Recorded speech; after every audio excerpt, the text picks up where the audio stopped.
అందరికీ నమస్తే అండి. వైఎస్ వివేకానంద రెడ్డి గారి కేసులో ఒక పెద్ద ట్విస్ట్, ఒక పెద్ద మలుపు అనుకోవచ్చు. ఆ కేసులో నిందితులకు సంబంధించి ఇప్పుడు కొత్త ఉచ్చు ఈడీ రూపంలో బిగియబోతోంది. ఇది కీలకమైన ముందడుగే. నిజానికి వివేకానంద రెడ్డి గారి కేసును సిబిఐ పూర్తి స్థాయిలో దర్యాప్తు చేయలేదు. 2023 మే నెలలో అవినాష్ రెడ్డి గారి అరెస్ట్ వరకు వెళ్ళి, ఆ టైంలో అవినాష్ రెడ్డి గారు వారి తల్లికి ఒంట్లో బాగాలేదని కర్నూలు హాస్పిటల్లో జాయిన్ చేయడం, అతని దగ్గరికి సిబిఐ వాళ్ళు వెళ్ళడం, మళ్ళీ అరెస్ట్ చేయకుండా వెనక్కి రావడం, ఈ తదనంతర పరిణామాల తర్వాత ఇంకా అవినాష్ రెడ్డి గారి జోలికి వెళ్ళలేదు. ఆయన ముందస్తు బెయిల్ పిటిషన్ సుప్రీంకోర్టులో వేశారు. సుప్రీంకోర్టు కొంత క్లియరెన్స్ ఇచ్చింది. ఆ తర్వాత కొంత రాజకీయ ఒత్తిళ్ళు, రాజకీయ పైరవీలు, లాబింగ్లు వర్కౌట్ అవడంతో అవినాష్ రెడ్డి గారి వరకు సిబిఐ వెళ్లకుండా దర్యాప్తును ముగించేసింది. సో ఇందులో అవినాష్ రెడ్డి గారి తండ్రి భాస్కర్ రెడ్డి గారు అరెస్ట్ అయ్యారు. అవినాష్ రెడ్డి గారి ప్రధాన అనుచరుడిగా ఉన్న శివశంకర్ రెడ్డి గారు అరెస్ట్ అయ్యారు. ఇంకా చుట్టుపక్కల ఉన్న చాలామంది అరెస్ట్ అయ్యారు. చాలామంది పాత్రను కూడా సిబిఐ నిగ్గు తేల్చింది. అయితే తాజాగా ఇప్పుడు ఈడీ ఎందుకు రంగంలోకి దిగింది అనే డౌట్ రావచ్చు. చాలా సింపుల్. ఈ కేసుని, అంటే వివేకానంద రెడ్డి గారిని చంపడానికి వీళ్ళు సుపారీ ఇచ్చారు, 4 కోట్ల రూపాయలు. ఆ 4 కోట్ల సుపారీకి సంబంధించిన లావాదేవీలు నిగ్గు తేల్చడానికి, ఆధారాలతో సహా పట్టుకోవడానికి ఈడీ ఈరోజు రంగంలోకి దిగింది. ఈరోజు ఉదయం తెల్లవారుజాము నుంచి కూడా హైదరాబాద్లోని క్వాకాపేటలో అవినాష్ రెడ్డి గారి నివాసం ఉంది. అక్కడకు ఒక ఈడీ బృందం వెళ్ళింది. హైదరాబాద్ జోనల్ అధికారులు కొంతమంది వెళ్ళారు. అలాగే కడపలోని పులివెందులలో అవినాష్ రెడ్డి గారి నివాసం ఉంది. అక్కడికి కూడా ఒక టీం వెళ్ళింది.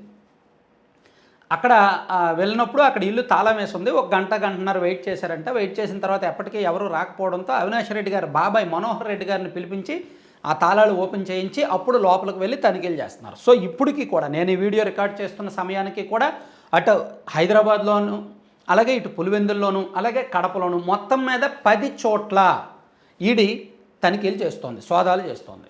అవినాష్ రెడ్డి గారి నివాసాలు, భాస్కర్ రెడ్డి గారి నివాసాలు, దేవిరెడ్డి శివశంకర్ రెడ్డి గారి నివాసాలు, అలాగే సునీల్ యాదవ్కు సంబంధించిన నివాసం, ఇలా వీళ్ళందరి ఇళ్లలో ప్రధాన నిందితులుగా ఉన్న, ఆరోపణలు ఎదుర్కొన్న అందరి ఇళ్లలో కూడా ఈడీ సోదాలు చేస్తుంది. ఎందుకంటే సిబిఐ విచారణలో వీళ్ళ కాల్ రికార్డ్స్ బయటకు వచ్చాయి, వీళ్ళ గూగుల్ టేక్అవుట్ లొకేషన్స్ బయటకు వచ్చాయి, వీళ్ళ వ్యవహారాలు మొత్తం బయటకు వచ్చాయి. ఎప్పుడెప్పుడు కలిశారు, ఎక్కడ కలిశారు, ఏమేమి మాట్లాడుకున్నారు, ఎంతసేపు మాట్లాడుకున్నారు, అన్నీ బయటకు తీశారు. అయితే అదే సందర్భంలో సిబిఐ 4 కోట్ల రూపాయల లావాదేవీలు జరిగాయని కూడా నిగ్గు తేల్చింది. ఆ 4 కోట్లు ఎవరిచ్చారు, ఎప్పుడు ఇచ్చారు అనేది కూడా ప్రాథమికంగా నిగ్గు తేల్చింది. కానీ మనీ లాండరింగ్కి సంబంధించిన అంశం కాబట్టి ఈడీ రంగంలోకి దిగింది. ఇప్పుడు ఈడీ చేయాల్సిన పని ఏంటి?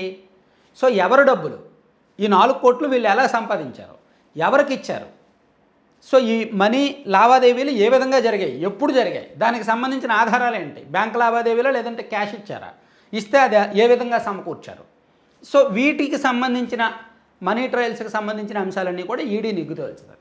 ఈరోజు సోదాలు జరుగుతాయి. వాళ్ళకు కొన్ని ఏమైనా డాక్యుమెంట్స్ దొరికాయనుకోండి, ఏ సమాచారం లేకుండా సోదాలకు అంత ఈజీగా రారు, ఏదో సమాచారం ఉండే ఉంటుంది. సో ఆ డాక్యుమెంట్స్ దొరికాయనుకోండి, వాటిని పట్టుకొని వాళ్ళకు నోటీసులు ఇస్తారు. నోటీసులు ఇచ్చి ఈడీ రంగంలోకి దిగుతుంది. ఇది చాలా పెద్ద మలుపు అనుకోవచ్చు. ఎందుకంటే దాదాపుగా 1.5-2 ఏళ్ల నుంచి వివేకానంద రెడ్డి గారి కేసుని చాలామంది మర్చిపోయారు. ఈ రాష్ట్రంలో అతిపెద్ద హై ప్రొఫైల్ పొలిటికల్ కేసు అది.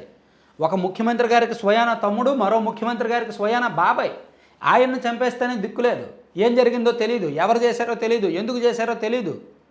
ఇదేది కూడా దేశంలో అత్యున్నత దర్యాప్తు సంస్థ సిబిఐ దర్యాప్తు చేసినా పూర్తి స్థాయిలో 100% ఈ కథను కంచికి చేర్చలేదు. ఈ కథకు కంక్లూజన్ ఇవ్వలేదు. ఈ కేసుకు కంక్లూజన్ సరైన ముగింపు ఇవ్వలేదు. పరివీలు, రాజకీయ ఒత్తిళ్లకు తలొగ్గి మధ్యలో వదిలేసింది. మరి ఇప్పుడు ఈడీ రంగంలోకి దిగింది. ఈడీ ఎంతవరకు వెళ్తుంది? ఈడీ అయినా పూర్తి స్థాయిలో నిగ్గు తేలుస్తుందా లేదా? ఇవన్నీ కూడా ఆసక్తికర పరిణామాలు. చూద్దాం ఏం జరుగుద్ది అనేది. Thank you.